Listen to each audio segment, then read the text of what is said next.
What if the reason your legs feel cold, numb, or weak has nothing to do with age and everything to do with what you drink every morning? Doctors have known this secret for years, yet most people over 60 are never told. Here is the shocking part. A common habit millions of people follow daily is actually blocking blood flow to their legs and increasing fall risk. Today, we ranked the 10 best drinks that naturally boost circulation, from plain water all the way to the #1 nitrate powerhouse that shows results in just 2 to 3 hours. Before we dive in, tell me in the comments, how old are you, where are you watching from, and do you experience cold or numb feet? I personally respond to every comment. Number 10, plain water. Most people skip right past this one. And honestly, that is a mistake that costs them more than they realize. Your blood is roughly 50% water. When you are even mildly dehydrated, that percentage drops, and blood becomes thicker and more viscous. Think of it like motor oil in a cold engine. Thick oil does not flow well through narrow pipes. Neither does thick blood through aging arteries. For someone over 60 whose arterial walls are already less flexible than they were at 40, thicker blood means slower delivery of oxygen to the legs, more strain on the heart, and a higher chance of that familiar cold, heavy feeling in the feet by afternoon. The active mechanism here is simple but powerful. Water maintains plasma volume, which is the liquid portion of blood that carries red blood cells forward. Without adequate plasma volume, red blood cells cluster together, friction increases, and microcirculation in the smallest vessels of your feet and toes essentially stalls. The science behind this is not guesswork. A study published in the Journal of Nutrition found that even a 1.5% reduction in body water content significantly increased blood viscosity in older adults, directly impairing peripheral circulation. That is less than 1 missed glass of water. How to use it? Drink 6 to 8 glasses spread across the day, not all at once. Start with 1 full glass immediately upon waking. Before coffee, before anything else.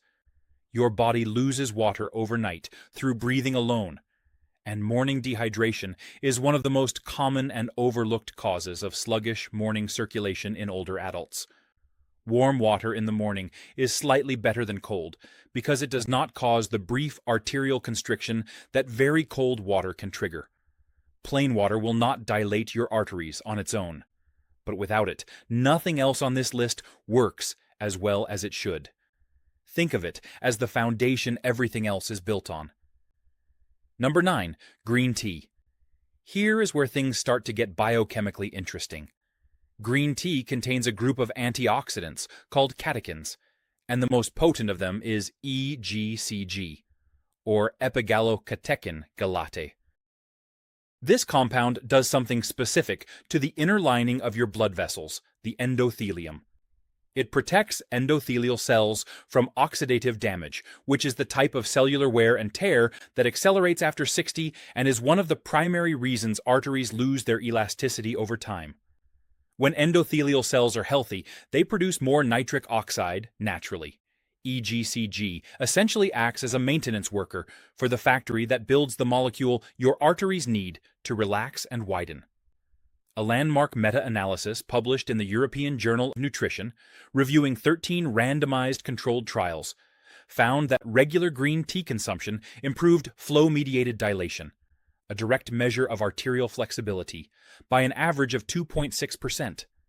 In older adults with already stiffened arteries, that improvement translates into meaningfully better blood flow to the lower limbs. The honest caveat is timing. Green tea is not a same-day solution. Research consistently shows the vascular benefits require 8 to 12 weeks of regular consumption before they become measurable. This is a long-term investment, not an emergency repair tool. How to use it? 2 cups per day is the evidence-supported dose. Brew it at around 80 degrees Celsius rather than boiling water, because excessive heat degrades the catechins you are specifically trying to consume. Morning and early afternoon are ideal. Avoid drinking it within 2 hours of taking any medication, as catechins can interfere with absorption of certain drugs. If you have kidney disease and are monitoring oxalate intake, limit to 1 cup daily and mention it to your doctor, as green tea contains moderate oxalates. Number 8. Tart cherry juice. If your legs ache after even short walks, this one deserves your attention. Tart cherries, specifically the Montmorency variety, are exceptionally rich in anthocyanins. These are the deep red and purple pigments that give the fruit its color, and they are among the most effective natural anti-inflammatory compounds found in any food. The connection to circulation is this: chronic low-grade inflammation in arterial walls is one of the primary drivers of reduced blood flow in older adults. Inflamed vessel walls thicken, narrow, and lose responsiveness.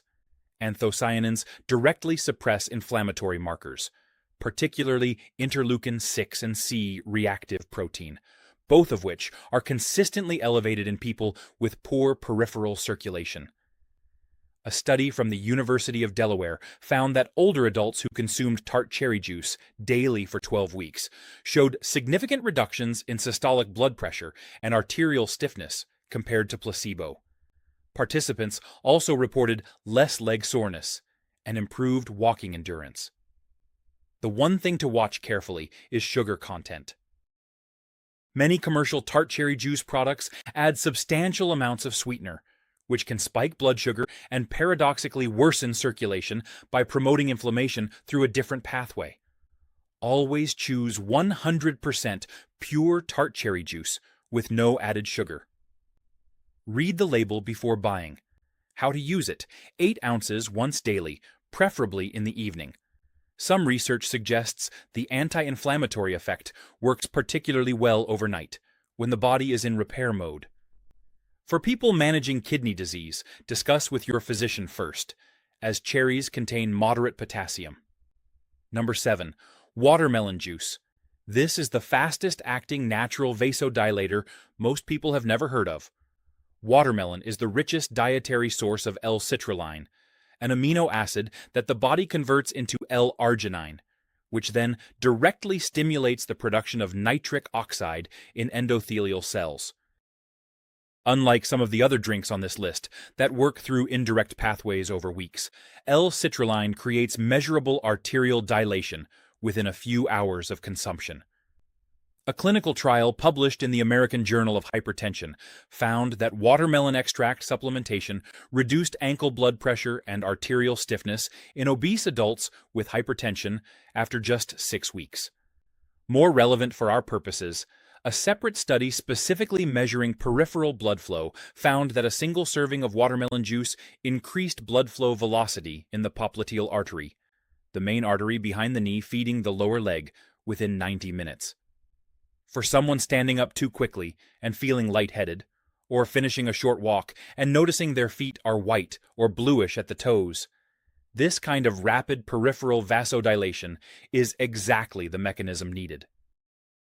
How to use it: juice 1 to 2 thick slices of fresh watermelon, approximately 2 cups of flesh, without straining out the pulp if possible, as the rind contains additional citrulline. Drink it mid-morning, about an hour before any planned walking or physical activity. Fresh is significantly better than packaged watermelon juice, which typically loses much of its citrulline content during processing and pasteurization. Number 6. Hibiscus tea. This deep crimson tea looks beautiful in a glass, and what it does inside your arteries is equally impressive. Hibiscus flowers contain anthocyanins and organic acids, particularly hibiscus acid, that work through 2 complementary mechanisms. First, they inhibit an enzyme called angiotensin-converting enzyme, which is the same enzyme that many blood pressure medications target. By naturally reducing the activity of this enzyme, hibiscus helps relax and widen arterial walls.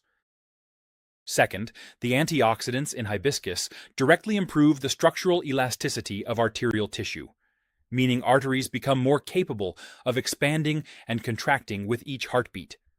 A systematic review published in the Journal of Hypertension, analyzing 5 randomized trials involving 390 participants, concluded that hibiscus tea produced a mean reduction of 7.58 millimeters of mercury in systolic blood pressure. For context, that is a clinically meaningful drop, comparable to some pharmacological interventions, but achieved without side effects.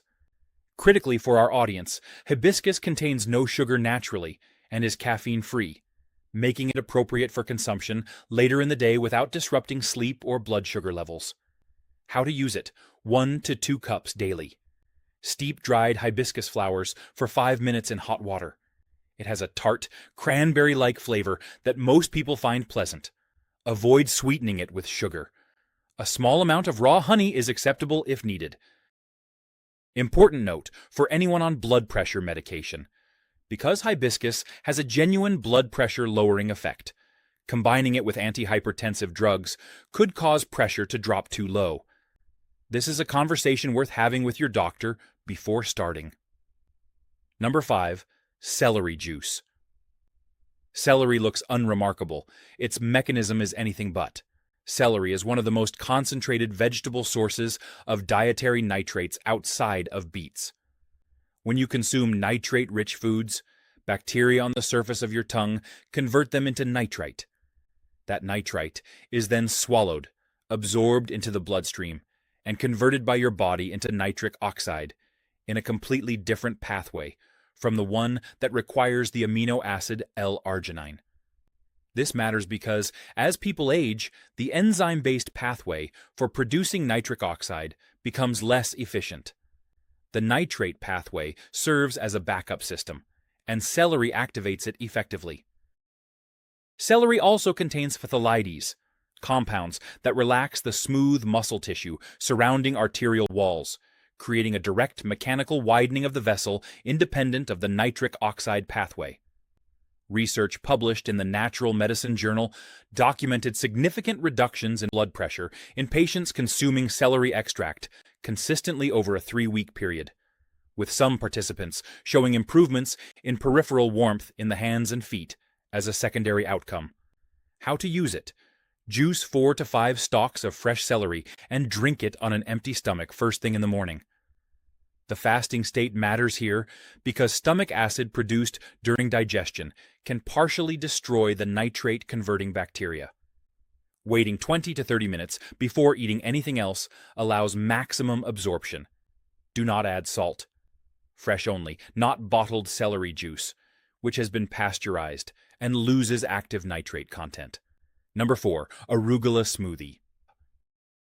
This is the entry on this list that surprises people most, and it is also one of the most scientifically well supported. Arugula contains the highest nitrate concentration of any leafy green, measured at approximately 480 milligrams of nitrate per 100 grams. To put that in perspective, spinach contains around 250 milligrams and lettuce around 50 milligrams. For the nitric oxide pathway we have been discussing, nitrate concentration is the primary driver of effect, which means arugula is in a category of its own among salad greens. A study from the University of Exeter, frequently cited in sports performance research, found that dietary nitrate supplementation from leafy greens increased plasma nitrite levels by 400% and significantly improved exercise tolerance and walking endurance in older adults. For someone whose goal is to walk further without leg fatigue or cramping, this result is directly applicable. Arugula also contains glucosinolates, compounds that support healthy vascular inflammation regulation over time. How to use it: blend a large handful of fresh arugula with a cup of cucumber, half a green apple for palatability, and water. Drink it as a morning or early afternoon smoothie. Do not cook arugula before using it, as heat destroys nitrates rapidly. The raw smoothie format preserves the full nitrate content, while making it palatable for people who find the peppery taste of raw arugula too strong on its own. Number 3. Unsweetened cacao drink. If someone told you that a warm chocolate drink could improve blood flow to your legs within hours, you would likely be skeptical. The research says otherwise. Raw cacao is extraordinarily rich in flavonols, specifically epicatechin, which is one of the most potent stimulators of endothelial nitric oxide synthase, the enzyme that produces nitric oxide inside blood vessel walls. Unlike the nitrate pathway, which requires bacteria and conversion steps, flavanols trigger direct enzymatic nitric oxide production in the endothelium almost immediately after absorption. A clinical study published in the journal Hypertension found that participants who consumed high flavanol cacao drinks showed a 10% increase in flow-mediated dilation within 2 hours of a single serving. A separate trial involving older adults with peripheral artery disease found that 6 months of daily flavanol-rich cacao consumption improved walking distance by 42 meters on a standardized 6-minute walk test. That is a meaningful functional improvement for someone who currently struggles to walk from the bedroom to the kitchen without discomfort. The key word in all of this is unsweetened. Commercial hot chocolate products and milk chocolate contain so little real cacao and so much added sugar that they have no meaningful flavanol content. You need raw cacao powder or minimally processed dark cacao, not cocoa mix from a packet. How to use it: mix 1 to 2 tablespoons of raw cacao powder into warm water or unsweetened plant milk. Drink it in the late morning or early afternoon. Avoid it after 4 p.m. as it contains a small amount of caffeine. For kidney patients specifically, raw cacao is moderate in potassium and phosphorus. So keep the serving to 1 tablespoon and confirm the amount is appropriate for your personal dietary restrictions. Number 2, whole beet smoothie. Everything in the beet family works through nitrates, but there is a meaningful difference between juicing a beet and blending the whole vegetable. When you blend an entire beet, including its fiber, you slow the rate at which nitrates are absorbed into the bloodstream. This creates a more gradual, sustained release of nitric oxide over 4 to 6 hours, rather than the sharper spike and faster drop you get from pure juice. For someone who needs all-day circulation support rather than a short window of improved blood flow, the whole smoothie format is strategically superior. The fiber in whole beet also feeds beneficial gut bacteria that independently support vascular health through short-chain fatty acid production. Research from Northumbria University compared whole beet consumption against beet juice in terms of sustained nitric oxide levels, and found that the whole food format maintained elevated plasma nitrite levels for significantly longer, making it the better choice for sustained daily circulation improvement. How to use it: blend half a medium raw beet with an apple, a half-inch piece of fresh ginger, and water. Drink it mid-morning. Raw beet is more effective than cooked because heat degrades nitrate content. For kidney patients with oxalate restrictions, beet is high in oxalates, so speak with your nephrologist about safe serving size before incorporating it. Number 1, pure beet juice. Nothing in the dietary world matches beet juice for raw nitrate delivery speed. A standard 250 milliliter serving of fresh beet juice contains approximately 300 to 400 milligrams of inorganic nitrate. Once consumed, plasma nitrite levels peak within 2 to 3 hours, producing a measurable and significant dilation of peripheral arteries. Studies using Doppler ultrasound have directly observed increased blood flow velocity in the femoral and popliteal arteries, the 2 main blood vessels supplying the legs, within that window. A landmark study from Queen Mary University of London found that a single daily dose of beet juice lowered systolic blood pressure by an average of 8 millimeters of mercury in hypertensive patients. A separate trial published in the Journal of the Academy of Nutrition and Dietetics found that older adults consuming beet juice daily for 4 weeks reported warmer feet, fewer nighttime cramps, and improved scores on a standardized lower limb circulation assessment. How to use it: 250 milliliters of freshly juiced raw beet, consumed on an empty stomach in the morning, 2 to 3 hours before your most active period of the day. Do not add salt. Do not heat it. Drink it within 15 minutes of juicing to prevent oxidation from degrading the nitrate content. Expect your urine to turn pink within a few hours. This is completely harmless, but worth knowing in advance to avoid alarm. You now have the complete roadmap. 10 drinks, ranked by science, not guesswork. But knowledge without action changes nothing. Pick one drink from this list today. Just one. Start your 30-day challenge tomorrow morning and track how your legs feel by week 2. One more thing. Avoid antibacterial mouthwash before consuming any nitrate-rich drink on this list, or you will cancel the entire effect. If you are on blood pressure medication, talk to your doctor before adding hibiscus or beet juice. Drop your age and location in the comments below. I read every single one. See you in the next video.